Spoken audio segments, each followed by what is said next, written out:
আরে সঙ্গ ন করিব মনে চিন্তিব বাসুদেব অশেষ ব্রহ্মাণ্ড কারণ অনাদি প্রভু নারায়ণ এহাঙ্ক সঙ্গে করি ভাব সংসারু তরি যায় জীব মায়ার কাসাদি কଣ କହିଲି ସବୁ ଖୋଲିଦେବି ପରିସର କହୁଛି ନା ଶୁଣ ବୋଲେ ବୋଇଲେ ଅଜାମ ଏକାଙ୍ଗ ଲୋହିତ ଶୁକ୍ଳ କୃଷ୍ଣାମ ମାୟାର ସ୍ୱରୂପ କହିଲେ ଅଜାମ ଏକମ ଅଜ ଆଉ ଏକ ଜନ୍ମ ଅଜ ଅର୍ଥାତ୍ ଜନ୍ମ ହେଇନି କୋଉଠୁ ଯାକୁ ବେଶୀ ବର୍ଣ୍ଣନା କରିଛି ଭାଗବତ କୃଷ୍ଣ ବୁଝିଲ କି ଇଏ କ'ଣ ଅଛି ଅଜ ଆଉ ଏକ ଅଜ ବୋଲି କୋଉଠି ଜନ୍ମ ହେଇନି ସେ ଏକ ତିନି ପ୍ରକାର କ'ଣ ଲୋହିତ ଶୁକ୍ଳ କୃଷ୍ଣ ସତ୍ୟ ରଜତମ ବୁଝିଲୁ କି ଏ ତିନି ଗୁଣରେ ସେ ହେଇଛି କ'ଣ ହେଉଛି ଜଡ଼ ମାତ୍ର ତାର ଗୋଟେ ଶକ୍ତି ଅଛି ସେ ଆମ ମନ ଆଉ ଶରୀର ଦ୍ୱାରା ତା କାମଟା ସେ କରି ନେଇଯିବ ତା କାମଟା କ'ଣ ନା ବହି ପ୍ରଜା ହାସୁଜ ମାନେ ଗୁଡ଼ିଏ ଶରୀର ତିଆରି କରିଦେବ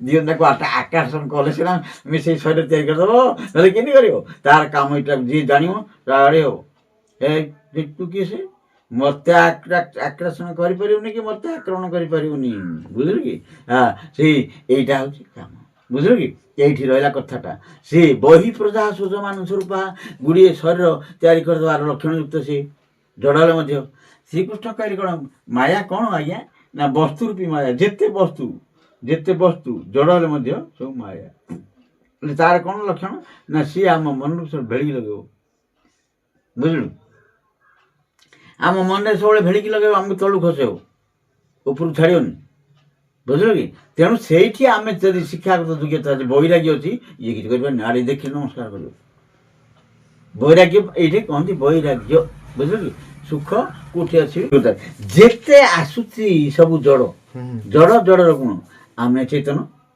ନାଇଁ କି ଆମେ ଦ୍ୱିତୀୟ ସୃଷ୍ଟିକର୍ତ୍ତା ଆମର ଅମାପ ଶକ୍ତି ଆମେ ତା ଭିତରେ ଫସିଗଲେ ସେ ଆମକୁ ଫସେଇ ଦେଉଛି ଆମେ ତାପରେ ଯଦି ଫସିବାନି ଯିବା ହାଡ଼ ମାଂସ କି ବନିପୁତରେ ଉପରେ ଜଡ଼ା ହେଇ ଚମଡ଼ାଟା ଚକଚକ ଦୁସୁଛି ନା ଭିତରଟା ଚକଚକ ଦୁସୁଛି କି ଭିତରଟା ଦୁର୍ଗନ୍ଧରେ ତିଆରି ନାଇଁ ଏ ଚମଡ଼ାଟା କେତେ ଦିନ ଚକଚକ ଦୁସିବ ତାହେଲେ ସବୁବେଳେ ଦୁସୁଛି କିଏ ଅଢ଼େଇ ଦିନରେ ଖତମ ନାଇଁ ଏତି ବିଚାର ଯଦି ଥିବ ରେକର୍ଡ ପଢ଼ୁଥିବୁ ୟାକୁ ସବୁବେଳେ ମନରେ ରଖିବୁ ସେ କିଛି କରିପାରିବ ଦେଖୁନ ତ୍ରିଭୁବନ ସୁନ୍ଦରୀ କି ବିବାହ କଲେ ବୁଧଦେବଙ୍କୁ ତ୍ରିଭୁବନ ସୁନ୍ଦରୀ ମାଗିନା କ'ଣ ହବ ସେଥିରେ ଫସିଲେ ନାଇଁ କାହିଁକିନା ଯେଉଁଟା ଆଉ ଗୋଟେ କଥା ଦେଖେ ଶମ୍ଭୁ ଦେଖେ ପ୍ରଧାନତଃ ସଂସାର ଭୋଗ ମଧ୍ୟ ଅସାର ଆଜି ଭୋଗ କରୁଛୁ କାଲିକି ଭୋଗ ମିଳିବ ବୋଲି ସମ୍ଭାବନା ନାହିଁ ଯେଉଁଟା ଖରାପ ହେଇଯିବ ଗଲା କାଲିକି ଦେଖେ ଖାଇବା ଗୋଟେ ଭୋଗକୁ ପରୀକ୍ଷା କରିବି ଆଉ ଯଦି ଖାଇଲେ କ'ଣ ହବ ଭୋକ ହେଉଛି ପ୍ରଥମ ଗୁଣଟା ଟିକେ ବଡ଼ ସ୍ୱାଦ ଲାଗିବ ଭଲ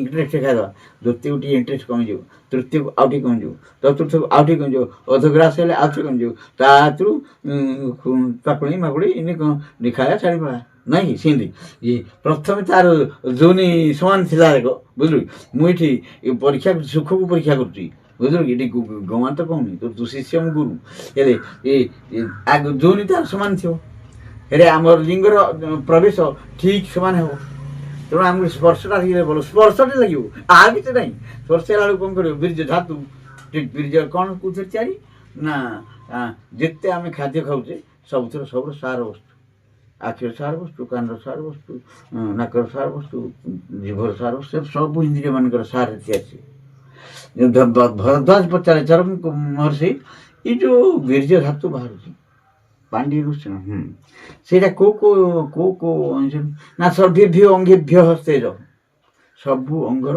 ସାର ମସ୍ତିଷ୍କର ସାର ସେଇ ମସ୍ତିଷ୍କର ପରମାଣୁ ଆଖିର ସେମାନେ ଯାହା ଭାବେ ତା ତିଆରି କରିଦେଉଛନ୍ତି ନାଇଁ କି ସେଇମାନେ ସବୁ ରୁଣ୍ଡ ହେଇଥାଉଛନ୍ତି ସାର ବିଗୁଡ଼ୁଛି ତାହେଲେ ଶରୀର ତ ଅଳ୍ପକେ ବିନାଶ ହେଇଯିବ ସ୍ମରଣ ଶକ୍ତି କମ୍ ହେଇଯିବ ସେଇଟା ଏକା ମନେ ପଡ଼ିବ এইটা এକା ଠିକ୍ ଆଉ ସଂସାର କିଛି ଠିକ୍ ନାହିଁ ଏଇଟା ବାୟା ଗୁଡ଼ା ଯେ ସେ ଭଗବାନଙ୍କୁ ହେଉଛନ୍ତି ବାୟା ବୁଝିଲୁ କି ଏମାନେ ସେ ବିଷୟ କିଛି ନାହିଁ ଏହା କହିଲେ ବିଷୟ ଭୋଗିବନି କାହିଁକି ବାପା ମାଆକୁ ପଚାରୁନାହାନ୍ତି ତାଙ୍କେ ଗୋଟେ ସ୍ୱାମୀ ହେଇଲେ ପରା ମାଗିନ ପଡ଼ି ହେଲା ସେ ଧନ ସମ୍ପତ୍ତି ହେଲା ତାଙ୍କେ ଗୋଟେ ସ୍ୱାମୀ ହେଇଲେ ଇଏ ବୁଢ଼ା ବୁଢ଼ୀ କ'ଣ ଦରକାରୀ କିନ୍ତୁ ଆମ ଦେଶର ଲୋକଙ୍କୁ ତା ନଥିଲା ଏ ବ୍ରିଟିଶ ଶିକ୍ଷା ହେଲେ ଏଇ ହିସାବରେ ଆମେ ଦେଖିଲେ ଏ ଯେଉଁ ଆମର ଯେଉଁ ସୁଖ ଭୋଗ ଅଢ଼େଇ ଦିନ କାଳ୍ପନିକ ଅଳ୍ପ ସମୟ ତା ବନ୍ଧନ କାରକ ଗୋଟେ ଝିଅଟେ ଆଣିବ ସେ କେତେ ଦିନ ତାକୁ ଆମେ ଭୋଗ କରିପାରିବା ତାର ଯୋନି ଯେତେବେଳେ ବିସ୍ତାର ହେଇଯିବ ଜନ୍ମ ହେଇଗଲା ପିଲା ଯୋନି ବିସ୍ତାର ଆଉ ସ୍ୱାଦ ମିଳିବନି କ'ଣ ସ୍ପର୍ଶ ମିଳିବନି ତା ଦେହରୁ ଛି ଲାଗିବ ତା ଦେହରୁ ଦୁର୍ଗନ୍ଧ ଜାତ ହବ ଯାହା ଲାଗିଲେ କ'ଣ କରିବା ତା ଦେହରୁ ପୁଅ ଟିକେ ଝିଅଟେ ଯାହା ଛାଡ଼େ ବାହାରେ ଖଟିବ ନହେଲେ କେଉଁଠି ଚାକିରି କରିବାକୁ ଯା ଆଉ ଇଏ ଯଦି ଜ୍ଞାନବନ୍ତ ତ ଅଛି ନହେଲେ କ'ଣ କଲା କଳା ନାଇଁ କି ଧର୍ମ ଲୋପ ହେଲା ଇଆଡ଼େ ନିଜର ମନୁଷ୍ୟତା ଗଲା ସିଆଡ଼େ ଚାକର ହେଇକି ଖଟି ଖଟି କେତେ କେତେ ଲୋକ ଶଳା କହୁଛନ୍ତି ଶଳା ମାଗିଆ ଯେତେବେଳେ କାମ ବିକାରକୁ କଣ୍ଟ୍ରୋଲ କରି ନ ପାରିକିରି ମାଗିନାଟି ଆଣିକିରି କି କଷ୍ଟ ଆମେ ପାଉଛୁ ଜୀବନଟା ଏକ କଷ୍ଟ କେତେ ଦିନ ଭୋଗ କଲୁ ଜୀବନଟା ଏକ କଷ୍ଟ ଏଇ ବିଚାର ଯଦି କରିବୁ ଜନ୍ମ ମୃତ୍ୟୁ ଜରା ବ୍ୟାଧି ଜନ୍ମ ହେଲା ବେଳକୁ କଷ୍ଟ ସେ ପିଇକିରି ବାହାରେ ଏତିକି ଟିକେ ଜାଗାରେ ତା ଦେହରୁ ମଲା ବେଳକୁ କି କଷ୍ଟ କିଏ ପଚାରିବାକୁ ନାହିଁ ପାଣି ଦେଖୁ ତ ଆମେ ଦେଖୁଛେ ତ ଯୁବା ସମୟରେ ଖଟେ ତା ଦେହରୁ ମାଗିନା ଗୋଡ଼ରେ ଆଡ଼େଇବ ତାକୁ ଭୋଗ କଲେ ଆମେ ମାଗିନା ଗୋଡ଼ରେ ଆଡ଼େଇବ କଥା ଶୁଣିବନି ହେଲେ ଇଏ ସବୁ କ'ଣ ଇଏ ପ୍ରହସନ ନା ସୁଖ ଆଉ ଧ୍ୟାନସ୍ଥ ଯଦି ସମାଧି ପନ୍ଥେ ପଳେଇଲା ଏମିତି ସୁଖ ଲାଗିବ କ'ଣ ମୁଁ ସେଇଟା ଜାଣିଛି ଯେଉଁଦିନ ମୁଣ୍ଡଟା ଗୋଡ଼ଟା ଆଣିକି ମୋ ମୁଣ୍ଡରେ ଦେଇ ପଇଲେ ସବୁ ସେ ସୁଖର ମୁଁ ବାଚନରେ କହିପାରିବିନି ସବୁ ସେ ସୁଖ ଯେଉଁ ସୁଖ ଲାଗିଲା ମୋତେ ଆଜି ମୋତେ ମନେ ପକାଇଦେଲେ ଏମିତିଆ ଖୁସି ଲାଗୁଛି କହିବା କଥା ନାହିଁ ସେ ସୁଖ ଯଦି ପାଇଛୁ ଥରେ ଏଇ ସଂସାରକୁ ପୁରା ଛାଡ଼ିକି ନିର୍ମଳ ହେବାକୁ ଅଛି ହେବାର ଅଛି ବୁଝିଲୁ ଗୁରୁ ବାକ୍ୟ ତା ବେଦମାତାଙ୍କର ଉପସ୍ଥିତି କେତେ ଦେବତାଙ୍କର ଉପସ୍ଥିତି ଆଉ ସେଟା ସେମିତି ପରିବେଶରେ ବସନ୍ତି ହଉ ନ ହଉ ଇଚ୍ଛା ଥାଉ ନଥାଉ ସେ ପରିବେଶକୁ ଯିବା ହେଉଛି ପଇସା ଲାଗିଲେ ମଧ୍ୟ ଦେଇକିରି ସେ ପରିବେଶରେ ବସିବା କଥା ବୁଝିଲୁ ସେଇ ପରିବେଶ ଏମିତି ପରିବେଶ ସବୁଦିନ ଯଦି ଲାଗେ କେତେଦିନ ବସି ପଡ଼ିବ ମସ୍ତିଷ୍କରେ ଈଶ୍ୱରୀୟ ଶକ୍ତିରେ ଭରିପୁର ହେଇଯିବ ଗୋଟେ ଘିଅ ଦରକାର ନାହିଁ ମା ସାକଲ୍ୟ ଘିଅ ଆଣିବ ତା ଦେହରେ ସେଥିରେ ଘିଅ ଟିକେ ଘିଅ ସୂର୍ଯ୍ୟଚନ୍ଦ୍ର ଘିଅ ଆଣିକି ଅଢ଼େଇଶ ଗୋଳେଇ ଦେବ ଓಂ ଭୂର୍ଭୁବ ଇଏ ପଣ୍ଡେ ଓಂ ଭୂର୍ଭୁବଃ ସ୍ୱଃ ସତର୍କଚ୍ଛବିତୃବରେଣ୍ୟଂ ଭର୍ଗୋ ଦେବସ୍ୟ ଧୀମହି ଧିୟୋ ନଃ ପ୍ରଚୋଦୟାତ୍ ସ୍ୱାହା ଇଦଂ ଗାୟତ୍ରୀ ଇଦଂ କ'ଣ ସାକଲ୍ୟ ଯଜ୍ଞ ଚରୁ ଯଜ୍ଞ ଖାଲି ମହାମୃତ୍ୟୁଞ୍ଜୟ ନ ପଢ଼ିଲେ ହବ ନା ଖାଲି 24 ଅକ୍ଷର ପଢ଼ିଲେ ହେଇଯିବ ମହାମୃତ୍ୟୁଞ୍ଜୟ କାହିଁକି ପଢ଼ା ହେଉଛି ନା ମହାମୃତ୍ୟୁଞ୍ଜୟ ମୋର ଶିଖିଯାଉନୁ ହେରି ମୋର ମିଶେଇକି ତିଆରି ହେଇଛି ସେଇଟା କହୁନାହାନ୍ତି ପ୍ରକାଶ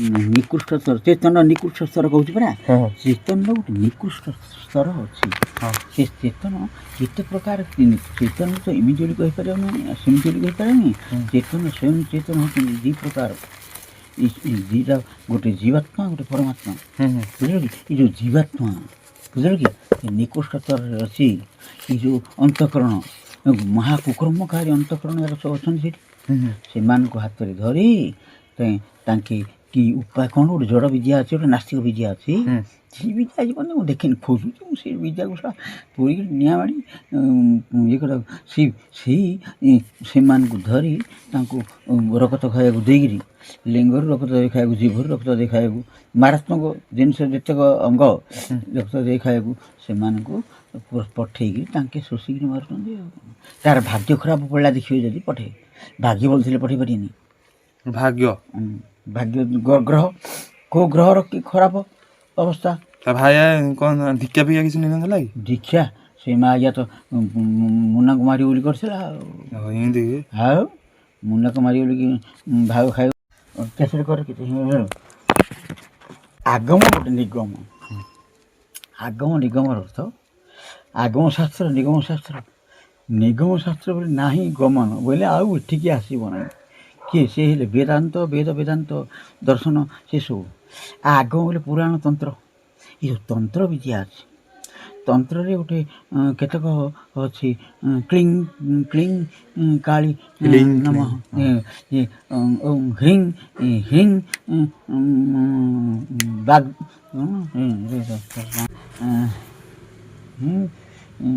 କ'ଣ ସେଟା ଏଇଟା ଦେଖ ଦେବତା, ସେ ଦେବୀର ନାଁଟା କ'ଣ?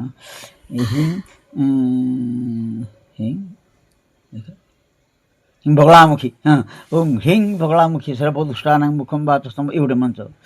ଆଉ ଗୋଟେ ଏମିତି କେତେକ ତନ୍ତ୍ର ମନ୍ତ୍ର ସବୁ ଧୂମାବତୀ ତନ୍ତ୍ର, ଏସବୁ ଧୂମାବତୀ ଦୋଷ କ'ଣ ଅଛି, ସେମାନଙ୍କୁ ଚଣ୍ଡୀ ଫଣ୍ଡୀ ଏମାନଙ୍କୁ ସବୁ ଲାଞ୍ଚ ଦେଇକିରି ପୁରାଣ ଭାଗବତ ମାନଙ୍କର ସିଏ ଆଗମ ଶାସ୍ତ୍ର, ଭାଗବତ, ରାମାୟଣ, ମହାଭାରତ ଆଉ ତନ୍ତ୍ର, ଏକାଦଶୀ, ପଞ୍ଚଦଶୀ ତନ୍ତ୍ର ଆଉ ମହାନିର୍ବାଣ ତନ୍ତ୍ର, ଏଇଟା ମୁଖ୍ୟ ପାଇଁ।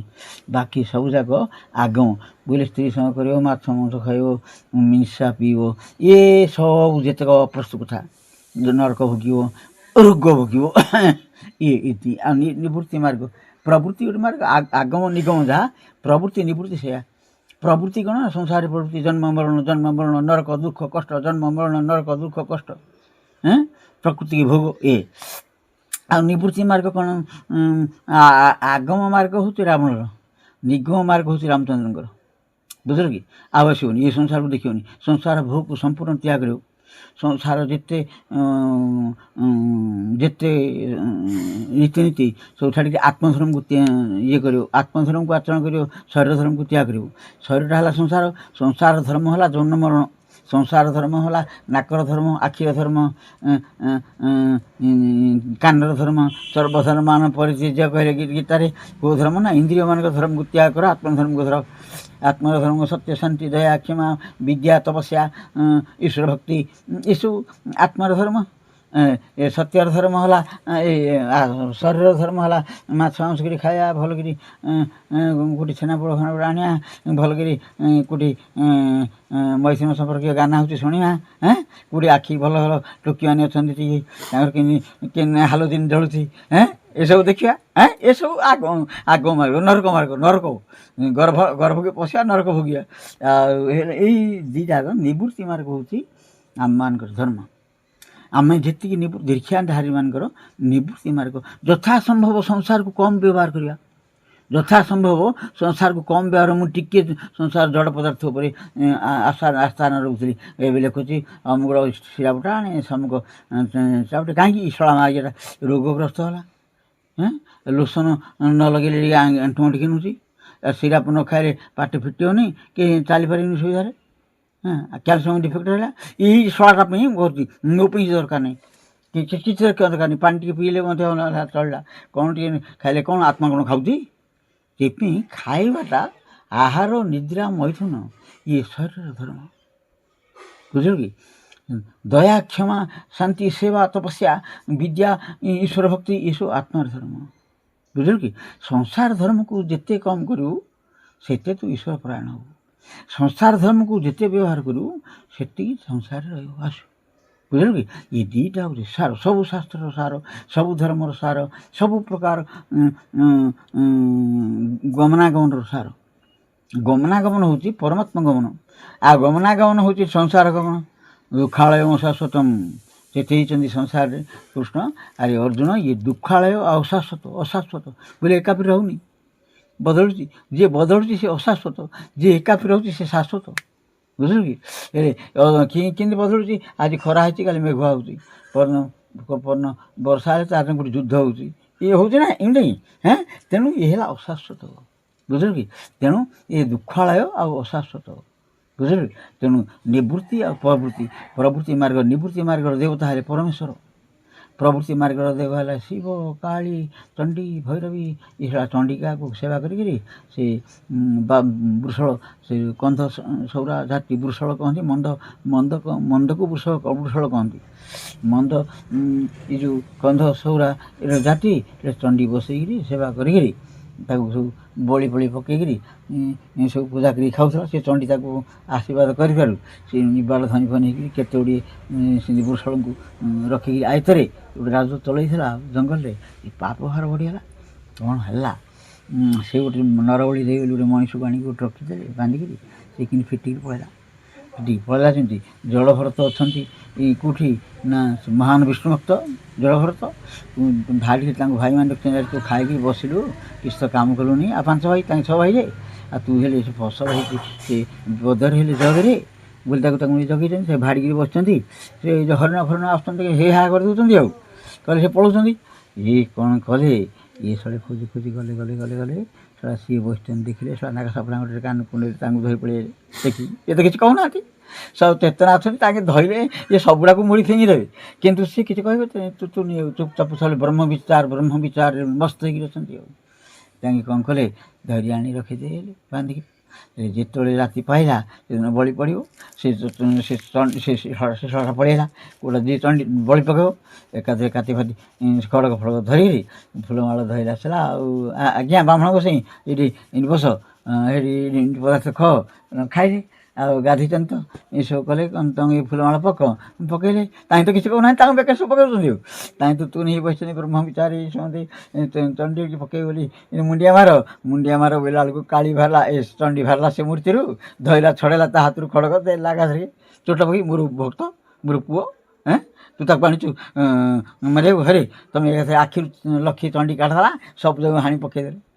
ବୁଝିଲ କି, ତାକୁ ଧରି ବାପୁରେ ଧନରେ ତୁ କେତେ କଷ୍ଟ ପାଇଲୁ, ତୋତେ ଆଣିକି ଏମିତି କଲେକିରି ଝିଅମାନେ ମୋର ଏ ପୁଅକୁ ନିଅ, ସେ ମୁଣ୍ଡିଆ ମାରିବାକୁ ନାହିଁ, କିଛି କହିବାକୁ ନାହିଁ, ମୋର ଏ ପୁଅକୁ ନିଅ, ଯେଉଁଠି ଥିଲା ସେଠି ଥୋଇ ଦେଇକି ଆସ, ଥୋଇ କିଛି କରିବୁନି, ସମ୍ମାନରେ ନେବ।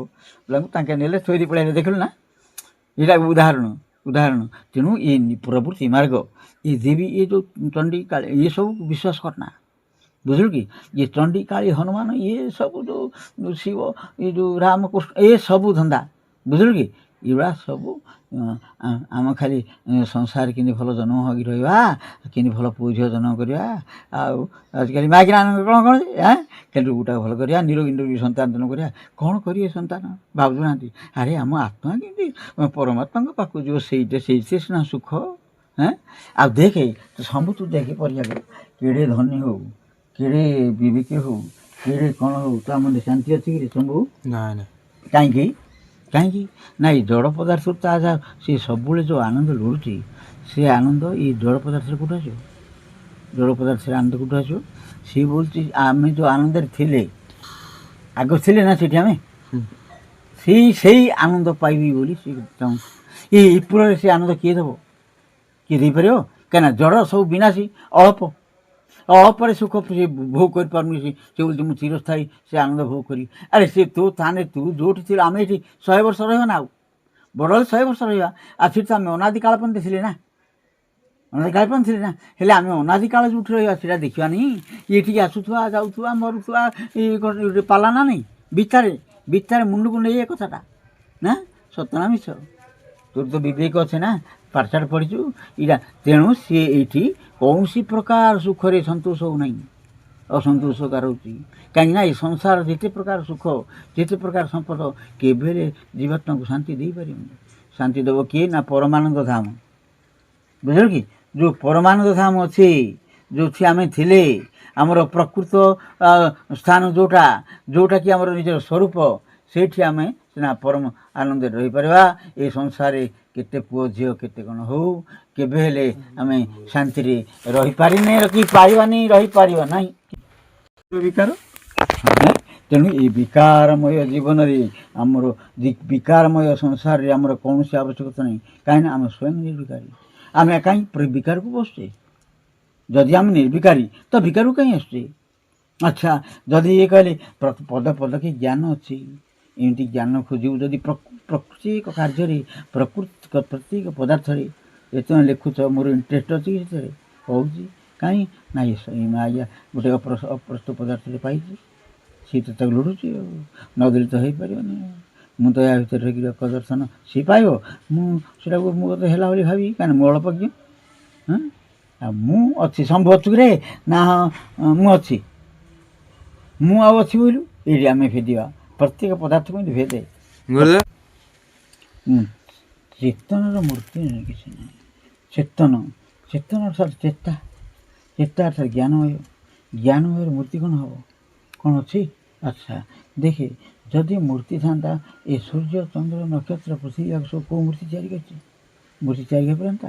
କିଏ ତିଆରି କରିଛି କହିଲୁ? କେମିତି ତିଆରି ହେଇଛି? ଏଗୁଡ଼ା ସବୁ ତିଆରି ହେବାର ହେଇଛି ନା, ଏସବୁ କେମିତି ତିଆରି ହେଇଛି ଯେ ଏଡ଼େ ବଡ଼ ସୂର୍ଯ୍ୟ ଜଳୁଛି? ତା'ର ପୁଣି 3 ଲକ୍ଷ କୋଟି ଅଂଶରୁ ଗୋଟେ ଅଂଶ ଆସୁଛି ପୃଥିବୀକି। ସାରା ବ୍ରହ୍ମାଣ୍ଡ ଚାଲିଛି ଏଇଥିରେ। ଆଉ 3 ଲକ୍ଷ କୋଟି ଅଂଶ ଯଦି ଆସିବ କ'ଣ ହେବ? ଏସବୁ ଜଳିଯିବ, ଦୂର ଦୂର ଜଳିବ, ଗ୍ୟାସ୍ ହେଇଯିବ। ହଁ, ହେଲେ ଏଇଟା ବଡ଼ ଶକ୍ତି କାହାର? ଯେଉଁ ଶକ୍ତି ଅଛି ସେ ଶକ୍ତିକି ଆମେ ଦେଖିପାରିବା କେମିତି? ଆଖିରେ ଦେଖିପାରିବାଟା ମୂର୍ଖପଣିଆ, ବୁଝିଲୁ? ହେଲେ ଦୁଇଟା ଚେତନ ସଂସାରରେ ଅଛନ୍ତି। ନ୍ୟାୟ ଦର୍ଶନରେ ମହର୍ଷି ଗୌତମ ତାଙ୍କ ଶିଷ୍ୟମାନେ ପଚାରିଲେ, ଶଙ୍କରାଚାର୍ଯ୍ୟ କହୁଛନ୍ତି ଗୋଟେ କେବଳ ବ୍ରହ୍ମ, ଜୀବ ହିଁ ବ୍ରହ୍ମ। ଯଦି ତୋର ସନ୍ତାନ କିଏ ନାହିଁ, ତୋର ବୋପା ବୋଲି କିଏ ଡାକିଲା? ଯଦି ରାଜ୍ୟ ନାହିଁ କି ପ୍ରଜା ନାହିଁ ବୋଇଲେ ରଜା ବୋଲି କିଏ ମାନିବ? ବୋଇଲେ ଜୀବ ସତ୍ତା ବୋଲି ଗୋଟେ ଅଛି, ଜୀବ ସତ୍ତା ଥିବାରୁ ପରମାତ୍ମା ବୋଲି ଖୋଜୁଛି ସେ। ଯଦି ଜୀବସତ୍ତା ନଥାନ୍ତା ପରମାତ୍ମା କିଏ ଖୋଜନ୍ତା ରେ? ଆଉ ପ୍ରକୃତି ବୋଲି ନଥାନ୍ତା ପରମାତ୍ମା ସୃଷ୍ଟି କାହାକୁ ଧରି କରନ୍ତେ? ମାଟି ନଥାନ୍ତା କୁମ୍ଭାର କାହାକୁ ଧରି ହାଣ୍ଡି କରନ୍ତାରେ? ସୁନା ନଥାନ୍ତା କାହାକୁ ଧରି ଅଳଙ୍କାର କରନ୍ତାରେ? ତେଣୁ ମୂଳ ଉପାଦାନ କାରଣ ହେଲା ପ୍ରକୃତି, ସାଧାରଣ କାରଣ ହେଲା ଜୀବ, ଆଉ ଅଧିଷ୍ଠାନ କାରଣ ହେଲେ ପରମେଶ୍ୱର। ବୁଝିଲେ କି? ଶୁଣୁ, ପ୍ରକୃତି ହେଲା ସୂକ୍ଷ୍ମ, ଏଗୁଡ଼ା ମନେ ରଖେ। ପ୍ରକୃତି ହେଲା ସୂକ୍ଷ୍ମ, ଜୀବାତ୍ମା ହେଲା ସୂକ୍ଷ୍ମ ଅତି ସୂକ୍ଷ୍ମ, ପରମାତ୍ମା ହେଲା ସୂକ୍ଷ୍ମ ଅତି ସୂକ୍ଷ୍ମତର। ବୁଝିଲୁ? ଏ 3 କାରଣ, 3ଟା କାରଣ ଇଏ। ତାଙ୍କର ବୋପା ମା କିଏ ନାହିଁ, ନିଜ କାରଣ ତାଙ୍କର କିଏ ନାହିଁ। ଏ କାରଣରୁ ମହାକାରଣ ଜାତ ହୋଇଛି ଏ ପରମାତ୍ମା। ବୁଝିଲ କି? ସେ ବୃହ ବ୍ରୁହି ବୃଦ୍ଧ ବ୍ରହ୍ମ। ଶୁଣୁ, ବ୍ରହ୍ମ ବୃହ ବ୍ରୁହି ବୃଦ୍ଧ 3ଟା ଧାତୁ ବଶିଷ୍ଠ ପାଣିନି ଆଉ ପତଞ୍ଜଳି କହିଲେ ଯେ ବୃହ ବ୍ରୁହି ବୃଦ୍ଧ ଏ 3ଟା ଧାତୁର ମିଶ୍ରଣ ହେବାକୁ ବ୍ରହ୍ମ କହନ୍ତି। ଆଚ୍ଛା, କେମିତି? ବୃହ ସବୁଠୁ ଯିଏ ବଡ଼, ବ୍ରୁହି ସବୁଠୁ ସିଏ ଅତ୍ୟନ୍ତ ନ୍ୟାୟକାରୀ, ବୃଦ୍ଧ ସବୁଠୁ ଯିଏ ବୟସରେ ଅଧିକ। ବୃହ ବ୍ରୁହି ବୃଦ୍ଧ ଏ 3ଟା ଧାତୁର ସମ୍ମିଶ୍ରଣ ହେବାରୁ ବ୍ରହ୍ମ। ଅତି ଶୁଦ୍ଧ, ଅତି ପବିତ୍ର, ଅତି ଶକ୍ତିଶାଳୀ, ମହାନ ଶକ୍ତିଶାଳୀ, ଜ୍ଞାନମୟ।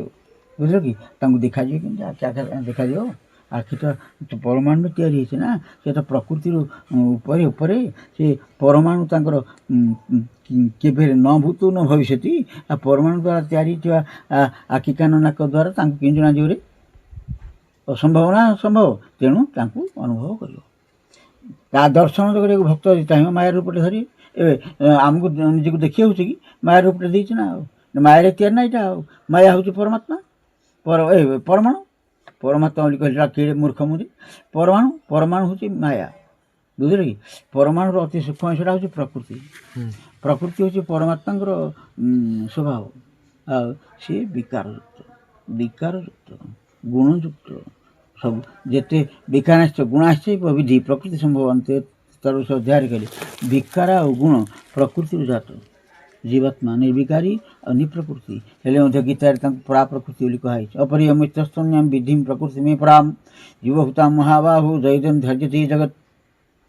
ଏହା ଗୋଟେ ମୋର ଅନ୍ୟ ପ୍ରକୃତି, ଉତ୍କୃଷ୍ଟ ପ୍ରକୃତି ଅଛି ଯେ, କହିଲେ ଆରେ ଅର୍ଜୁନ, ମୋର ଗୋଟେ ଉତ୍କୃଷ୍ଟ ପ୍ରକୃତି ଅଛି ଯେ ସିଏ ହେଉଛି ଚେତନ, ଆଉ ତା ନାଁ ହେଉଛି ଜୀବ।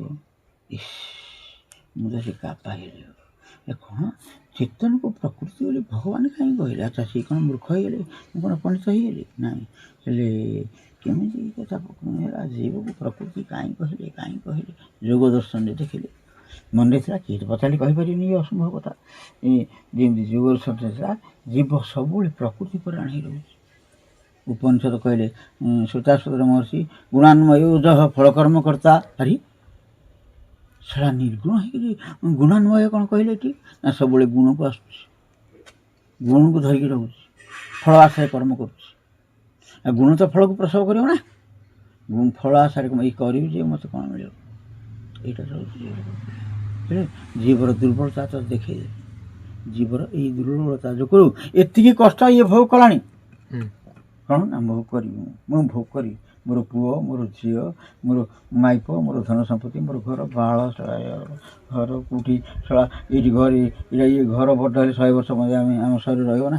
ଆମେ ଛାଡ଼ିଗଲେ ସେ ମୋତେ ଆମକୁ ଧୋକା ମାରି କାଢ଼ ନା ନାହିଁ। ଆରେ ତୁ କ'ଣ ଏଠି ରହିବୁ? ଚାଲେ ତୁ ଆଗ ଶରୀରକୁ ଯିବୁ, ଯା, ତୋ କର୍ମ ଫଳ ଅଛି। ଏ ମାୟାରେ ଖାଲି ମୋହରେ ଖାଲି ମନ୍ତ୍ରୀମାନେ ଟଙ୍କା ଗଦା କରୁଛନ୍ତି। ଆରେ କ'ଣ କରିବ ଶଳେ? ଭିଞ୍ଜା ଚୋର ଡକାୟତ ଯେତିକି ହେଉଛନ୍ତି ସବୁ ଉଡ଼ୁଛନ୍ତି ନାହିଁ, କାହିଁକିନା ପରିଗ୍ରହ ସମ୍ପତ୍ତି।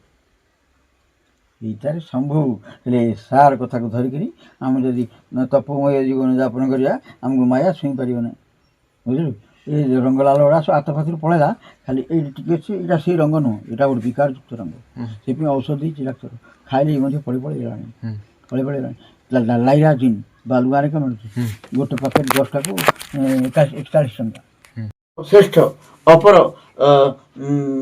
କ'ଣ କରିବ ନା ହଁ ମୁଁ ଏମିତି କରିବା କେତେଦିନ ଗଲେ ଆଉ ସେ ଯେଉଁ ସେଇଟା ସେମିତି ପପୁ ଆରେ କ'ଣ କହିବି କ'ଣ ତାକୁ କ'ଣ କହିବି ବୋଇଲେ ହଁ ସବୁ କରିଦେବ ଫୋନ୍ ଉଠେଇବନି କିଛି କରିବନି ଏମିତି ସେମିତି କଲା ତାର କାଟିଦେଲି ଆଉ ବୁଝିଲ କି ସେ କିଛି କରି ସଂସାର ପ୍ରତି ଜମା ତାଙ୍କର ଆଗ୍ରହ ନଥିଲା ବୁଝିଲ କି ଜୀବନ ଯେଉଁଠିରେ ତୁ ହିଁ ବସୁଥିଲି କ'ଣ ଭାବୁଥିଲି ବିଚାର କରୁଥିଲେ ନିଜକୁ ଚିନ୍ତା କରୁଥିଲେ ନିଜକୁ ଧ୍ୟାନ କରୁଥିଲେ ଏସବୁ ଏମିତି କରୁଥିଲେ ବାପା ତାଙ୍କର ଦେଖିଲେ ପିଲାଟା ଯୋଗ୍ୟ ପିଲାଟା ଜନ୍ମ ହେଲା ସବୁ ହେଲା ଏମିତି ସବୁବେଳେ ବସୁଛି ସଂସାର କଥା କିଛି ମୁଣ୍ଡକୁ ନେଉନି କ'ଣ କରିବି ବୟସ ହେଲା ଏମିତି କରିବି ବିବାହ କରିଦେବି ବିବାହ କଲେ ମାଇକିନା ଆସିଲେ ହେବା ଟିକେ ତାକୁ ଲୋଭ କରିବ ଟିକେ ହେବା ଖସିବ ବୋଲି କ'ଣ କଲା କ'ଣ କଲେ ନା ବିବାହ କଲେ ବିବାହ କଲେ କାହିଁ ସେ ପର ବୈରାଗ୍ୟ ଧରି ଆସିଛନ୍ତି ବୁଝିଲ କି ସିଏ ସେମିତି ଏକା ମାଇକିନା ଆସିଲା ଗୋଟେ ପୁଅଟେ ହେଲା ବୁଝିଲ କି ସେ ତାଙ୍କେ ଚାକର ଆମେ କହିଛନ୍ତି ୟାକୁ କିଏ ବାହାରକୁ ନେବନି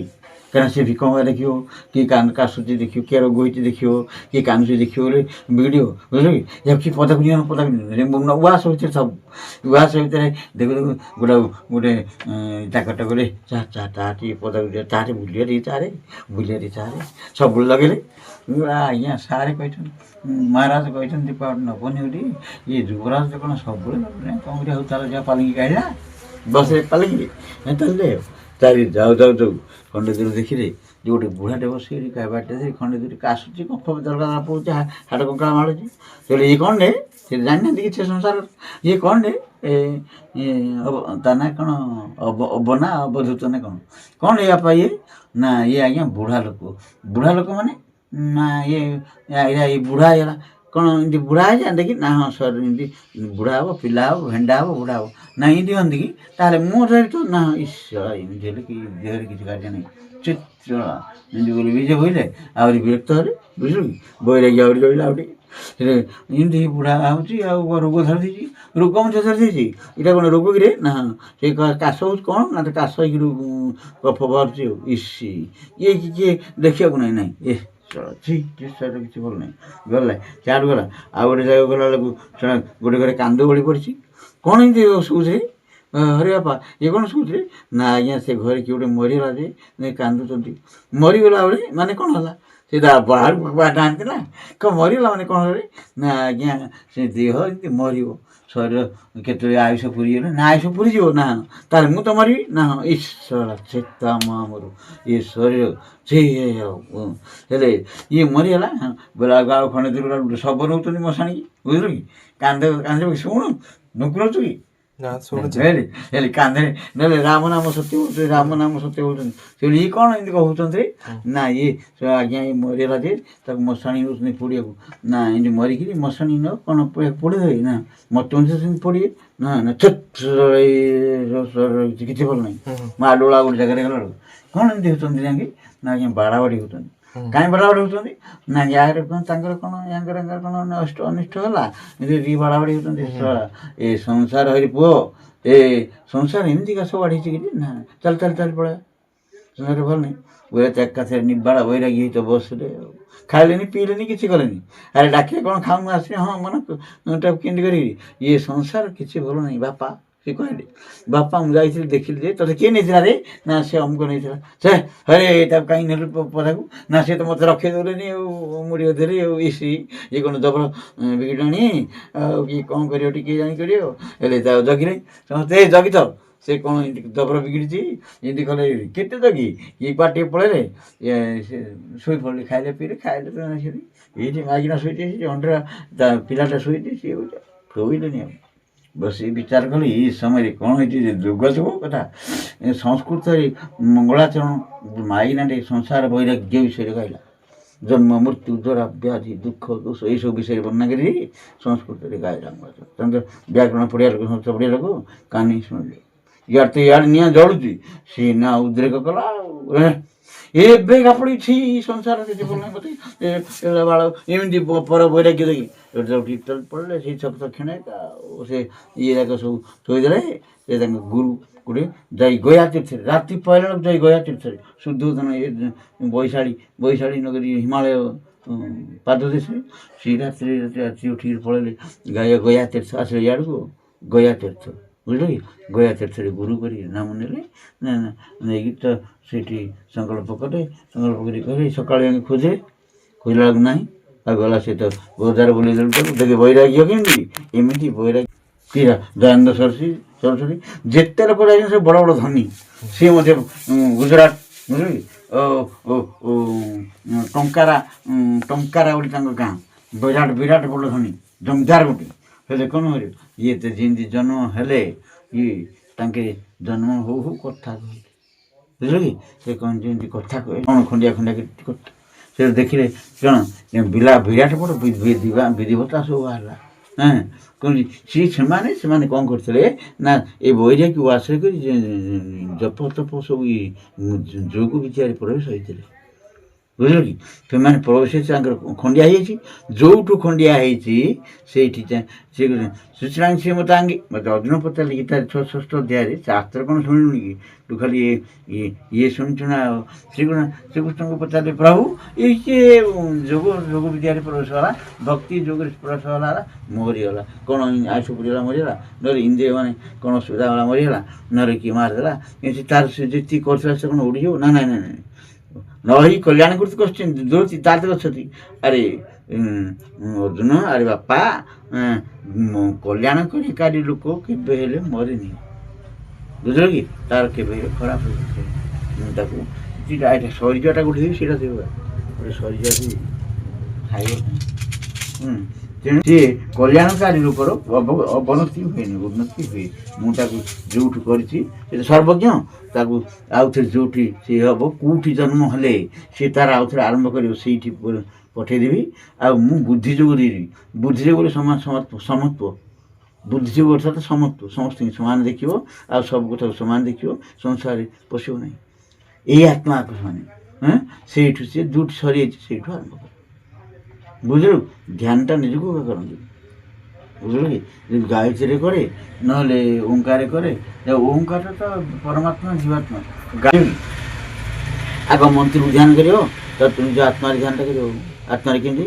ଆତ୍ମାଟା କ'ଣ ଆଜି ବୁଝି ଏଇଟା କ'ଣ ଶୂନ୍ୟ ଦେଖାଯିବ ବୁଝିଲ କି ଜପ ଯେତେବେଳେ ପରିପକ୍ୱ ହେଇଯିବ ଶୂନ୍ୟ ପୁରା କିଛି ଆଉ ଦିଶିବନି ଧ୍ୟାନରେ କିଛି ଆଉ ଦେଖାଯିବନି ଯୋଗରେ ବୁଝିଲ କି ପୁରା ଶୂନ୍ୟ ଆକାଶ ବୁଝିଲ କି ଦିଶିଲା ନିଜକୁ ଧ୍ୟାନ ସେଇଠି ଆତ୍ମାରେ ଧ୍ୟାନଟା ଜମା ହେଲା ଆତ୍ମାରେ ଯଦି ଧ୍ୟାନଟା ଜମା ହେଲା ବୋଇଲେ ଆତ୍ମାରେ ଯେଉଁ ଆହାର ନିଦ୍ରା ମୈଥୁନର ଅଳିଆ ସବୁ ପଡ଼ିଛି ସବୁ ପଡ଼ି କ'ଣ ସେ ନିର୍ମଳ ହେଇଯିବ ଆତ୍ମା ନିର୍ମଳ ହେଇଯିବ ଅନ୍ତଃକରଣ ନିର୍ମଳ ହେଇଯିବ ଆତ୍ମକରଣ ନିର୍ମଳ ହେଲେ ପରମାତ୍ମା ପ୍ରାପ୍ତିରେ ଦିନ ଆସେ ବୁଝିଲ କି କର୍ମ କରିଲେ ଜନ୍ମ ଶରୀର ନିଶ୍ଚୟ ଅକର୍ମେ କୈବଲ୍ୟ ମୁକ୍ତି ଅକର୍ମ କେମିତି ବୁଝିଲ କି ମୁଁ ଏଇଟା କରୁଛି ମୁଁ ଏଇଟା କଲେ ଏତିକି ଟଙ୍କା ମିଳିବ ନହେଲେ ଏତିକି ମୋତେ ଅମୁକ ଉପକାର ମିଳିବ ନହେଲେ ଏଇଟା ଏଇ କର୍ମଟା ମୋର କାଟିବ ବୁଝିଲ କି ମୁଁ କରୁଛି ଭାବ ଛାଡ଼ିବ କାହା ପାଇଁ କରୁଛି ପରମାତ୍ମା ପାଇଁ କରୁଛି ବେଦମାତ୍ମା ପାଇଁ କରୁଛି ବୁଝିଲ କି ଏଇ ଭାବରେ ସମର୍ପଣ ଭାବରେ ଯଦି କର୍ମ କରିବ ଅକର୍ମ ହେଇଯିବ ସେଇଟା ଆଉ କର୍ମ ମୋତେ ପଇସା ମିଳିବ ଏତିକି ପଇସା ମିଳିବ ଏମିତି ଘର କରିବି ଏମିତି ଇଏ ଆଣି ଏସବୁ ଯେଉଁ ନିଜ ସ୍ୱାର୍ଥକୁ ଧରି ଯେଉଁ ବିଚାର ସେଇଟା କର୍ମ ଆଉ ଏଇ କର୍ମରେ ମୋର କିଛି ଯାଇ ଆସେ ନାହିଁ ଏଇଟା ବେଦମାତାଙ୍କ କର୍ମ ବୁଝିଲ ମୋର କ'ଣ ଅଛି ମୋର ହାତ ଗୋଡ଼ ଅଛି ମୁଁ ତାଙ୍କ ପାଇଁ କର୍ମ କରୁଛି ମୋର କିଛି ଯାଇ ଆସେ ନାହିଁ ଆସକ୍ତି ରଖିବନି ସେ କର୍ମରେ ଅକର୍ମେ କୈବଲ୍ୟ ମୁକ୍ତି କର୍ମ କରିଲେ ଦେହ ପ୍ରାପ୍ତି ଅକର୍ମେ କୈବଲ୍ୟ ମୁକ୍ତି ଆଜି ଉଦ୍ଧବକୁ କହୁଥିଲେ କୃଷ୍ଣ ଏମିତି ବେଦାନ୍ତକୁ ଫିଟେଇଛି 11 ସ୍କନ୍ଧଟା ତମ ଘରେ ତ ଅଛି କ'ଣ ସେଇ ମାତ୍ର ବୁଝିପାରିବୁନି କିଛି ମୁଁ ନ ବୁଝିଲେ ତୁ ବୁଝିପାରିବୁନି ବୁଝିଲେ ହେଲେ ଏଇ ହିସାବରେ ଦେଖିଲେ ତମେ ତ ସବୁ ଏମିତି ବୋପା ମା ପାଇଛ ଯେ ମହାନ ମୂର୍ଖ ଭାଇ ଭଉଣୀ ମହାମୂର୍ଖ ମୂର୍ଖ ସାଙ୍ଗରେ ରହିକି ମୂର୍ଖ ତେଣୁ କେଡ଼େ ବୈରାଗ୍ୟ ପଇସା ମୋ ପାଖରେ ବସେଇଛି ସବୁ କଥା ପପୁ ଏବେ ବାଲ୍ଟି ରାଜ୍ୟ ଥିବ ଯଦି ବର ବୈରାଗ୍ୟ ଯଦି ପ୍ରକାଶ ପାଇଲା ସାଧନା ତତ୍ତ୍ୱରେ ପର ବୈରାଗ୍ୟ ପ୍ରକାଶ ପାଏ। ପର ବୈରାଗ୍ୟ ପ୍ରକାଶ ପାଇଲେ ଉଠିଲା ଆଉ ସଂସାର ପଶିବନି। କେତେ କ'ଣ କେତେ ଧନ ସମ୍ପତ୍ତି କେଡ଼େ ସୁନ୍ଦରୀ କେଡ଼େ ସୁନ୍ଦରୀ କେମିତି ଥିଲେ ଯାହାର ମୁକୁତାଦେହୀର ପୁଅ ଗୋବିନ୍ଦ ଚନ୍ଦ୍ର 19 ରାଣୀ ବିବାହ କଲା।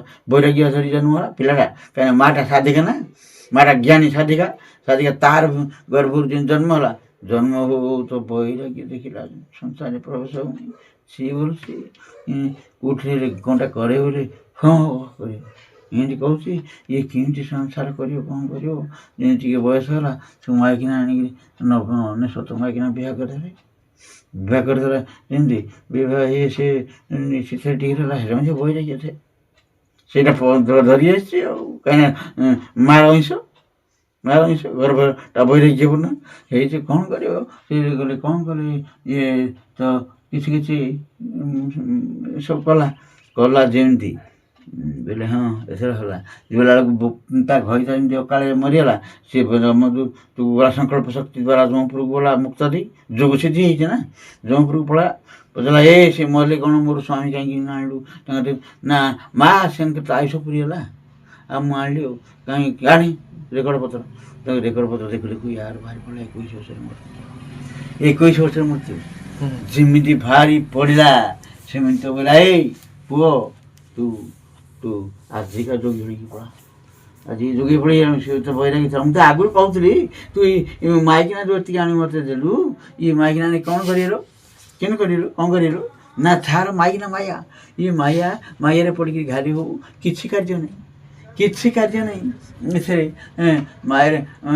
ମାୟା ତାହେଲେ କ'ଣ କରିବୁ ନା ଛାଡ଼ିକି ଛାଡ଼ିକି ଗୁରୁ କିଏ କରିଲୁ ନା ହାଡ଼ିପାଙ୍କୁ ନା କ'ଣ ଆମର ପାଇଖାନା କାଟୁଛି ହାଡ଼ିପାଟା ତ ଇନ୍ଦୁଟା ନାଇଁ ପାଇଖାନା କାଟୁଛି ତା ଦେଖେଇଦେବି ଗୋଟେ ଥର ରାତିରେ ସେ ହାଡ଼ିପା ପାଇଖାନା କାଟିଲା କେଉଁଠୁ ଲୁଚିକି ବସିଲେ ହାଡ଼ିପା ଆସିଲେ ବେତାକୁ କହିଲେ ତୁ ପହରାକୁ କହିଲେ ସବୁ ଓଳା କୋଡ଼ି କହିଲେ ତୁ ସବୁ ବାହାର କରି ସେତେବେଳେ ପାଖାପାଖି ନଥିଲା ତ ବାହାର କରି ନେଉଥିଲେ ସେ ନେଇ ବେଟା ତୁ ନେଇକି ଚଳେ ଦେଖିଲା ମଣିଷ ନୁହଁ ସେ ମୂର୍ତ୍ତିରେ ହାଙ୍ଗରେ ଇଏ ମଣିଷ ନୁହନ୍ତି ଇଏ ଆଚ୍ଛା ସାରା ବେକାରୀ ନେଇଯାଉଛି ଭେଟା ତ ଆସି ନେଇ ଢାଳି ଦେଉଛି କେଉଁଠି ତ ଆସି କାମ କରିଦେଉଛି ବେତାଳ ମନ କର ଏସବୁ କାମ କରୁଛନ୍ତି। ଆରେ ଦେଖିବ ଆଉ ଗୋଟେ ଦିନ ଆସିଲା ବେଳକୁ ବାଟରେ ଦେଇଛନ୍ତି ତାଙ୍କର ମା' ବୋଇଲା ତାଙ୍କର ପୁଅ ବୋଇଲା ବାପା କଦଳୀ ବାଟରେ କଦଳୀ ପାଚିଛି ବାପା ଗୋଟେ କଦଳୀ ଦେବନି କଦଳୀ ଚୁପରେ ଟିକେ ମୁଣ୍ଡରେ ସେ ଲୁଇଁଲା କଦଳୀଟା ଚଳି ବଢ଼ିଆ ପୁରୁଷ ଗୁରୁ ଠିକ୍ ହଁ ଯୋଗୀ ପୁରୁଷ ହିଁ ହେଲା। ତା ଛଡ଼ା ବାପା ସେ ଗଛରେ ପଇଡ଼ ପଡ଼ିଛି ଆଉ ପେଟା ଘଡ଼ ବାପା ଗୋଟେ ପଇଡ଼ ଚଳି ଡାକିଲେ ଚମତ୍କାର ଇଏ ଦେଖିଲା ଏବେ କଥା ଯିବା ରାତିରୁ ଯାଇକି ଫୁଲ ଧରିକିରି ଆଉ ତାଙ୍କର ପାଇଁ ସବୁ ତାଙ୍କୁ ଗୁରୁଙ୍କୁ ଯେମିତି ସମ୍ଭାବନା କରନ୍ତି ସେମିତି ସବୁ ଧରି ଯାଇ ଦୁଆର ଡାକିଲେ ମା ପୁଅ କିଏ ସେ ନା ମୁଁ ମୁକ୍ତା ଦେଇ ମାଝି କ'ଣ ବାୟାଣୀ ହେଇଗଲ କି ମାଝି ତମ ମୁଣ୍ଡ ଖରାପ ହାଡ଼ିବଟା ନା ସେ କଥା କହନି ମୁଁ କ'ଣ ଜାଣିନି ଗାଡ଼ି ଦେବି କୁଆଡ଼େ ଆସିବ ନା ପୁଅଟାକୁ ଦୀକ୍ଷା ଦିଅ ପୁଅଟାକୁ ଦୀକ୍ଷା ଦିଅ ଆଉ ଶିଷ୍ୟ କରିନି ମହାରାଜ ହେଇଛନ୍ତି ଏବେ ଗୋଟେ ଅପରାଧ କରିବ ନାଇଁ ସେ ଅପରାଧ ତମେ ଆଡ଼େଇ ଦେଉଛ କାହିଁକି ତମେ ନିଜକୁ ଆଡ଼େଇ ଦିଅ ନା ରଖ ଆଉ ମୋ ପୁଅକୁ ଏମିତି ଦୀକ୍ଷା ଦିଅ ଜେଲା କରି ରଖ ଏଇ ସଂସାର ସେ ଯୋଗୀ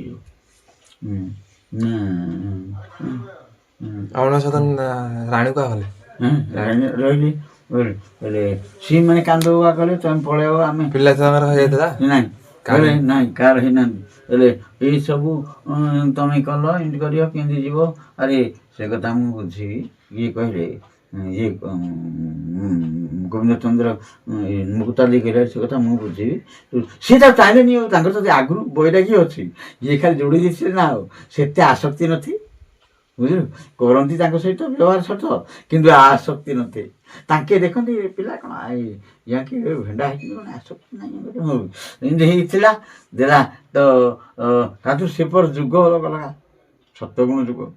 ଆଉ ସିଏ ଦେଖିଲେ ତାକୁ ତ ସେଠି ଆଗ ଭଣ୍ଡାଭଣ୍ଡି କଲେ, ତାପରେ ନିଜ ରୂପ ଦେଖେଇଲେ ଗୋଟେ ହଉ, ବୁଝିଲୁ କି? ତାପରେ ତ ହଁ ଦେଖିବା ତ ଦେଖାଇଦେଲେ ଆଉ, ଯେତେ ଭଣ୍ଡାଭଣ୍ଡି କଲେ ଚଳିଲେନି ଆଉ। ନାଇଁ ଗୁରୁଦେବ ଆପଣ ଏମିତି କହୁଛନ୍ତି ନା, ହାଡ଼ି ଲୋକ ଗୁରୁଦେବ ବୋଲି ଆପଣ କହୁଛନ୍ତି? ନାଇଁ ନାଇଁ ହାଡ଼ି ନାହିଁ, ହାଡ଼ି ନାହିଁ। ମୋର ଯେମିତି ତୁ କହୁଥିଲା ମଲାଲ ଗୋଟେ କ'ଣ ଗୁରୁ କରିବ ବୋଲି ବୋଲେ କିନ୍ ଫଳ ପାଇଲୁ, କିନ୍ ଫଳ ପାଇଲୁ? ହଁ ଏମିତି ସେମିତି ଦେଲେ। ସେଠୁ ବୁଢ଼ୀ 5ଟି ଭିକ୍ଷା ମାଗିଲେ। ତାର ତ ବୈରାଗୀ ଚାଲିଲା ତାଙ୍କର କାର୍ଯ୍ୟ ଆଉ, 5,000 ଭିକ୍ଷା ମାଗି ଆଣି ଖାଇବୁ। 5ରୁ ଭିକ୍ଷା ମାଗି ଆଣିଲେ, ରୋଷେଇ କଲେ, ଗୁରୁଙ୍କୁ ଦେଲେ, ଗୁରୁ ରୋଷେଇ କଲେ, ଆଉ ଶିଷ୍ୟକୁ ଦେଲେ, ଆସିକି ଖାଇଲେ। ଏମିତି କରି ଚାଲିଲେ ଆଉ, ଏମିତି ଗଲେ ଗଲେ ଗଲେ ଗଲେ ଶେଷକୁ କହିଲେ ଦେଖିଆ ଏ ତ ରଜା ପିଲା ହେଇଥିଲା, ଆଜି ପର୍ଯ୍ୟନ୍ତ ସେଦିନ ହେଲା, ଏଠି କାମ ଅଛି କି ନାହିଁ ଦେଖିଆ। କାମ ବିକାର ରମ୍ଭା ବୋଲି ଗୋଟେ ବେଚାରି ଥିଲା, ଗୋଟେ ଝିଅରୁ ମୁଁ ଯିବି ଚତୁର୍ମାସିଆ ବ୍ରତ କରିବି ଅମୁକ ତୀର୍ଥରେ, ଏ ପିଲାଟାକୁ ମୋର ଟିକେ ରଖିଥା, ତାକୁ ପରୀକ୍ଷା କରିବାକୁ ଦେଇ କହିଦେଲେ। ବୋଲେ ଆରେ ପୁଅ ତୁ ତା ପାଖରେ ଟିକେ ଥା, ଏଇ 4 ମାସ ମୁଁ ଇଏ କରିକି କ'ଣ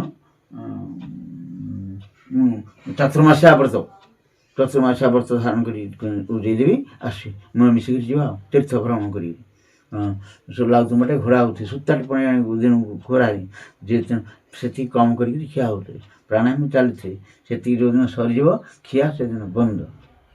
ହେଲେ ଏମିତି ଇଏ ମହାନ ଦିବ୍ୟ ଯୋଗ ମାର୍ଗ ଆସିଲେ, ପାକ୍କା ଯୋଗ ମାର୍ଗ ବୁଝିଲୁ।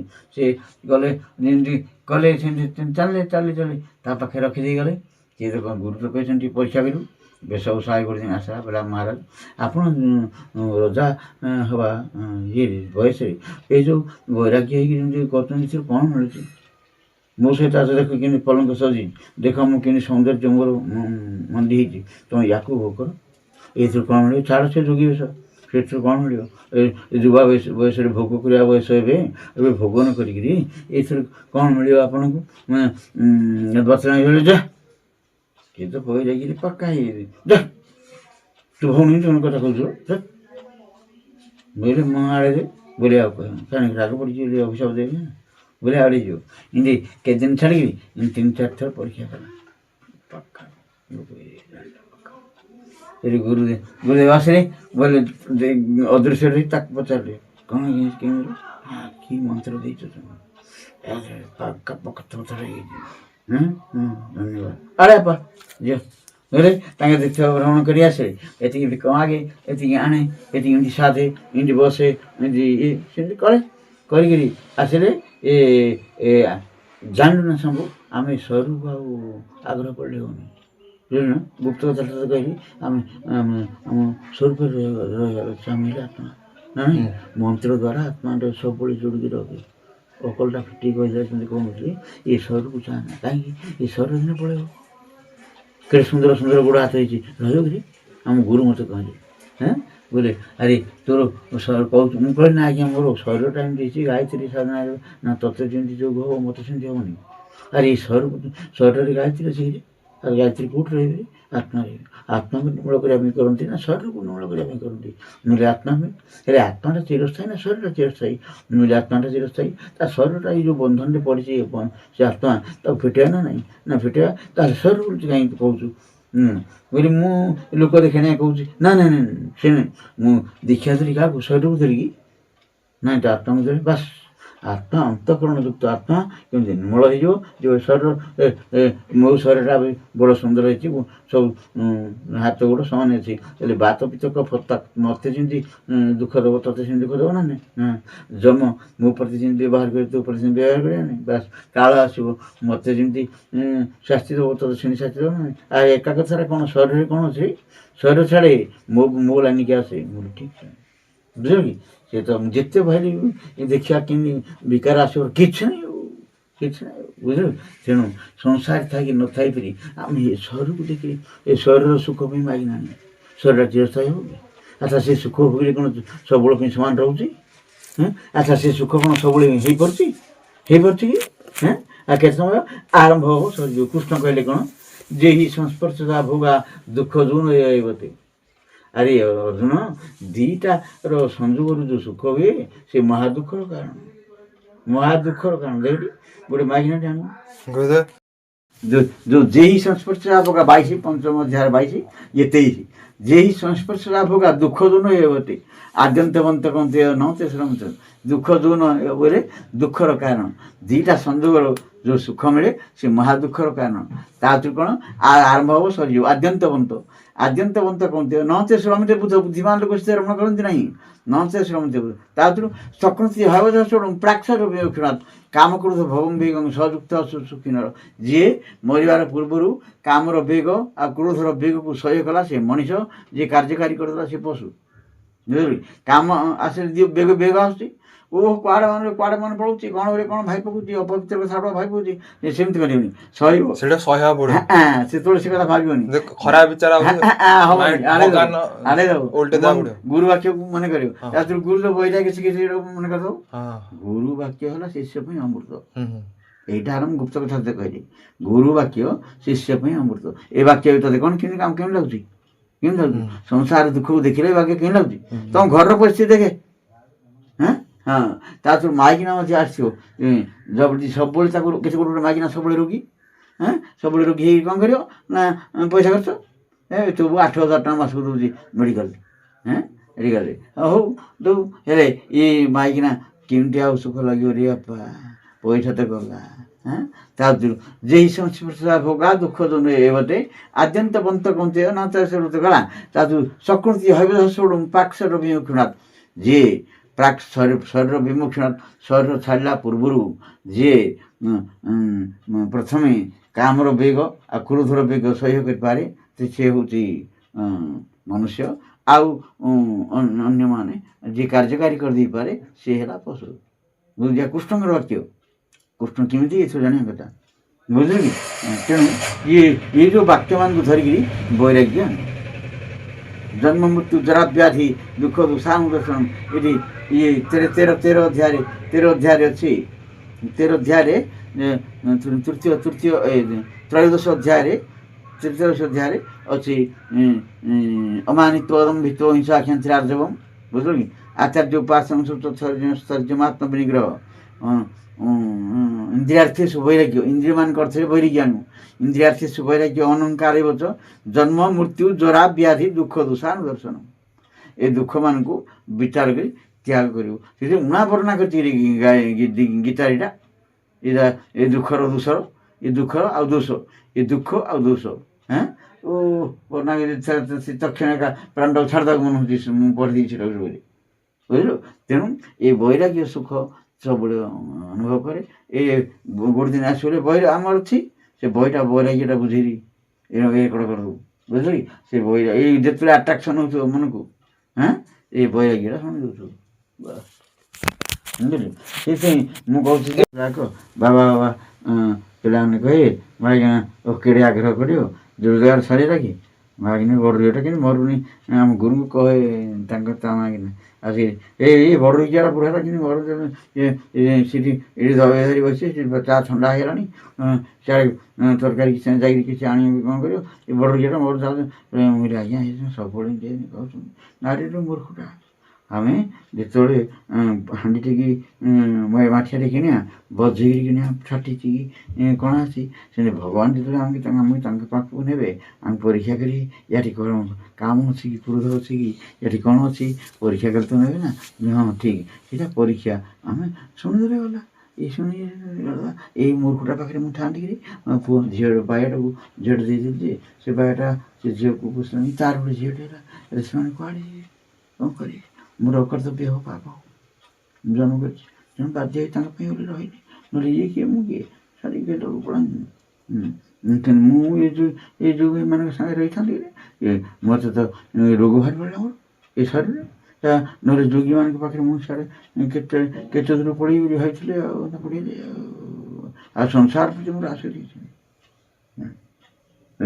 भितर आसक्ति नहीं ऊपर मन को किए गोटे खाऊ कौन यहाँ खाओ हाँ कौन खाया किए खाइब शिवोहम शिवोहम अहम वैराग्य शिवोहमटा भल शिवोहम तू नहीं पड़ा देखी कर पड़ा रखु पड़ा शिवोहम शिव पढ़े वैराग्य नाहं मनुष्य न तदेव दक्षु न ब्राह्मण क्षत्रिय न वैश्य शूद्र नाहं ब्रह्मचारी न गुणी न वनस्तु भिक्षु न चाहं शिवोहम शिवोहम ମୁଁ ବ୍ରହ୍ମଚାରୀ ନାହିଁ, ମୁଁ ଗୃହୀ ନାହିଁ, ମୁଁ ବାନପ୍ରସ୍ଥୀ ନାହିଁ, ମୁଁ ସନ୍ନ୍ୟାସୀ ନାହିଁ, ମୁଁ ମନୁଷ୍ୟ ନାହିଁ, ମୁଁ ଦେବତା ନାହିଁ, ମୁଁ ପଶୁ ନାହିଁ, ମୁଁ ଏସବୁ ନାହିଁ, ମୁଁ ଶିବୋହମ୍ ଅମୃତ ସ୍ୱରୂପ ଆତ୍ମା ଶିବୋହମ୍ ଶିବୋହମ୍ ବସି ଆତ୍ମା ସ୍ୱରୂପରେ ବିଜୟ କରିବ।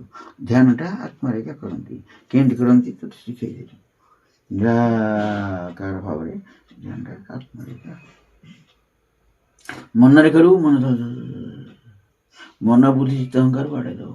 ଆତ୍ମାରେ ଧ୍ୟାନଟା ହବ। ଗୀତାରେ ଭରି ଦେଇଛି ଧ୍ୟାନ ଯୋଗ 6ଠ ଅଧ୍ୟାୟରେ। ଆତ୍ମାଟା ନିଜକୁ ଏକା କରିବ। ଏ ଜୀବାତ୍ମା ଯୋଉଠି ପରମାତ୍ମା ସେଇଠି ନା। ଓମ୍ ଓମ୍କୁ ଧ୍ୟାନ କଲେ ଜୀବାତ୍ମା ଆଉ ପରମାତ୍ମା କାହିଁକିନା ସଚିତ୍ ଆନନ୍ଦ ଓମ୍ ହେଲେ ପରମାତ୍ମା ସଚିତ୍ ଆନନ୍ଦ। ଜୀବ ଶରୀରରେ ଥିଲା ସଚିତ୍ ଆନନ୍ଦ ନାହିଁ, ଶରୀର ପଳେଇଲା ସଚିତ୍ ଆନନ୍ଦ। ବୁଝିଲୁ? ତେଣୁ ଧ୍ୟାନଟା ନିଜକୁ ଏକା ହେଲେ ଯେତେବେଳେ ଚାଲୁଥିବ ଓମ୍ ସଚିତ୍ ଆନନ୍ଦ। ଅବଲକ୍ଷଣ ଧାତୁ ରକ୍ଷାକାରୀ। ଆଉ ଗୋଟେ ଅର୍ଥ କ'ଣ ନା ଅବଲକ୍ଷଣ ଧାତୁ ଅବଧାତୁ। ଅବଧାତୁର ଅର୍ଥ ରକ୍ଷଣୀ, ରକ୍ଷା କରିବା। ଅବଧାତୁ ଅବଲକ୍ଷଣ ଧାତୁର ଅର୍ଥ ସର୍ବରକ୍ଷାକାରୀ, ସଚ୍ଚିଦାନନ୍ଦ ସ୍ୱରୂପ। ବିଚାର କରି ଆର ଅର୍ଥକୁ ବିଚାର କରି ଜପ କରିବ। ସମସ୍ତେ କହୁଛନ୍ତି ଜପ ତା ଅର୍ଥ ହେଉଛି ନାହିଁ ବୋଇଲେ ଏ ଯେଉଁ ସୋହମ ମୁଗଣ୍ଡା ବାଲା ନାଇକିରେ ନିଶ୍ୱାସଟାକୁ ଏ କଥା କେବେ ବିଶ୍ୱାସ କରୁନି। ଏ ଯେଉଁ ଯାଉଛି ପ୍ରାଣ ଆସୁଛି ଅପାନ ଊର୍ଦ୍ଧ୍ୱମ୍ ପ୍ରାଣ ମୁନ୍ନତ୍ୟମ ପାନ ପଶେ ସେଇଟା ପୁଣି ଜୀବାତ୍ମା ଯାଉଛି ଆସୁଛି। ହରେ ଜୀବ ପଳେଇଲେ ଆଉ ଆସିପାରିବ? ଏଇ ଜୀବ ମହାନ ଶକ୍ତି ସେ ପୁଣି ଯିବା ଆସିବା କରୁଛି। ଏଇଟା ବତେଇଛନ୍ତି ଜୀବାତ୍ମା ଯାଉଛି ଆସୁଛି ବାରଣ ନ ହେଉଛି ତାକୁ ମନ ପ୍ରାଣ ଅପାନ ଯାଉଛି ପ୍ରାଣ ଆସୁଛି ଅପାନ ତାକୁ ଧ୍ୟାନ କଲେ ସେତେ ଦିନ ରହିବେନି ପଳେଇ ଆୟୁଷଟା ବେକାର ହେଇଯାଉନି। ପ୍ରାଣ ଅପାନ କାହିଁ ଧ୍ୟାନ କରିବ? ନିଜକୁ କାହିଁ ଧ୍ୟାନ କରିବ? ପରମାତ୍ମାକୁ ଧ୍ୟାନ କରିବ ଅର୍ଥାତ୍ ନିଜକୁ ଧ୍ୟାନ କରିବ। ବୁଝିଲ କି? ନିଜକୁ ଧ୍ୟାନ କଲେ ପରମାତ୍ମାଙ୍କର ଧ୍ୟାନ। ଜୀବାତ୍ମା ଯୋଉଠି ପରମାତ୍ମା ସେଇଠି। କାହିଁକିନା ସଚିତ୍ ଅର୍ଥ ଗୋଟେ ହେଉଛି ଆଉ ଓମ୍ ଧ୍ୟାନ ସେ ସବୁଠୁ ଶ୍ରେଷ୍ଠ ଧ୍ୟାନ। ଓମ୍ ଧ୍ୟାନ ସବୁଠୁ ଶ୍ରେଷ୍ଠ। ସୋହମ୍ ମୁଁ ସେଇ ଆତ୍ମା ଯେମିତି ସୋହମ୍ ଶିବୋହମ୍ ଶିବୋହମ୍ ଶିବୋହମ୍ ବୁଦ୍ଧ ଆଖି ଉଠି ସ୍ଥିତ ହେଇଯିବ। ଓମ୍ ସୋହମ୍ ମୁଁ ସେଇ ମୁଁ ହିଁ ସେଇ ମୁଁ ସୋ ଅହମ୍ ମୁଁ ସେଇ ବୁଝିଲି। ଓମ୍ ସବୁଠୁ ଭଲ। ଓମ୍ ସଚ୍ଚିତ୍ ଆନନ୍ଦ ସର୍ବରକ୍ଷାକାରୀ। ବୁଝିଲି? ବିଶ୍ୱଦେୟା ବା ସମସ୍ତେ ଗୀତା କହିଲେ ଆମ ଶ୍ୱଶୁରଙ୍କୁ କହିଲି ଜପ କରୁନ ବାପା ନା ଜପ ତ ତାସ୍ ଚାଲିଛି ଆଉ ଜପ କ'ଣ କରିବୁ?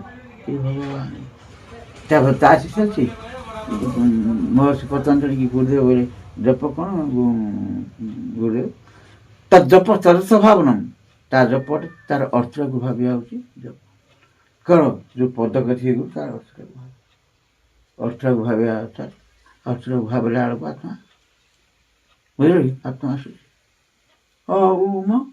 ଓମ୍ ଜପ କଲା ବେଳକୁ ଆଉ ସଚିତ୍ ଆନନ୍ଦ ଗାୟତ୍ରୀ ଜପ କଲା ବେଳକୁ ଗାୟତ୍ରୀ ହେଉଛି ଆତ୍ମା ନାଇଁ। ପ୍ରାଣ ସ୍ୱରୂପ କିଏ? ପ୍ରାଣମାନେ ଯାକୁ ଆଶ୍ରୟ କରିଛନ୍ତି। ଦୁଃଖ ନାଶକ କିଏ? ଚେତନକା ଦୁଃଖ ନାଶ କରି ଜଡ଼ କରିପାରିବନି। ସୁଖଦାତା କିଏ? ଚେତନ ବୈରାଗ୍ୟ ସୁଖଦାତା ଦେଖିଲା ବେଳକୁ ଆତ୍ମା। ବୁଝିଲ କି? ତେଣୁ ଆତ୍ମାକୁ ଧ୍ୟାନ କରିବ ସବୁବେଳେ। ଗାୟତ୍ରୀ ମନ୍ତ୍ର ବୋଲ ଓଁକାର ବୋଲ ବସିକିରି ଶୂନ୍ୟ ନିରାକାର। ଆଗ ମନ ନିରାକାର ଲାଗିବନି। ଆଗ ମନ୍ତ୍ରକୁ ଧ୍ୟାନ କରିବ ନହେଲେ ସୂର୍ଯ୍ୟଙ୍କୁ ଧ୍ୟାନ କରିବ। ଆସ୍ତେ ଆସ୍ତେ ଆସ୍ତେ ସେ ଧ୍ୟାନ ଛାଡ଼ି